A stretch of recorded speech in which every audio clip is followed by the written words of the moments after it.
people, nakarap pa yan na. Pagdating dito sa itaas, Malayang halong kalokohan. yung una natin is Okay. 8 branches lang ngayon nagiging ilan na po siya Let's kasi open kung mag-branches the sa 7 parcel. times 3 magiging 21, mas marami. So mas maraming branches na ket dito, mas maraming buka. Ayan. Correct ko lang ganyan mar ng ano. Kailangan ang unang recommend ko na lupa is ganito. Kasi pag nag-flooring tayo ng ganito, tapos yung area natin is madalang lang ang tubig or tubig ulan, talagang kukulang yan kasi maraming branches po yung akyat sa taas. Ayun, partner, dito ang understanding.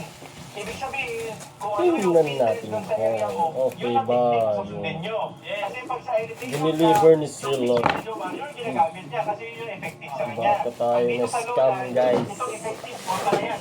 Siguraduhin, wala na. Yun ang pinakamaganda. Okay. Kasi pag ito, pag Vermeer. sa mga lugar na walang irrigation, so wala sa mga yung upland, wala lang yung tubig ulan.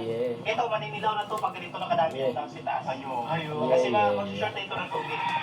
So depende mo na partner sa area. Buksan natin. Depende kung anong gusto mong technique. Hindi, dapat pala yun pala yung mga farmer hero natin, mga experts natin. Kaya pala ito ibang pala. diskarte, ibang technique yung ginagamit nila sa kanilang farm.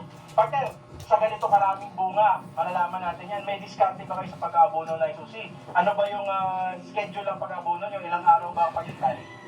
3 weeks lang, pero maliit lang yung ano, ginagawa namin na abono. Palit lang, 3 weeks kayo nag-abono. Ano Ang kulyan na ang ano lang. Apolya, nag-spray lang kayo ng foliar palagi. So yun pala partner sa kakalis. Every 3 weeks lang ang abono na maliit. Oo. Bakal. Spray ng foliar every 3 days, twice a week. Twice a week. Yeah. So, partner in addition sa tanong ng partner, ano ang abono ginagamit ko dito, Nay? May mga, ano ba? Dalawa na. Yung dalawa lang, ano yun, Nay? Ang sulfate lang at saka ano kami ng Yes. butas. Yan Sulfate lang. ang butas. Yan Ganyan lang po. tayo kalakas mga paritoy. Maliit lang. Yeah. Ayan. May mga tikindang or dumi ng manok. Wala na. Grabe yun. Pero maganda, partner. Maganda yung Kulyan lang ang south. foliar lang. Malalaki dito sa kabila, madami. Video natin mamaya lahat. Lahat ng isang roll.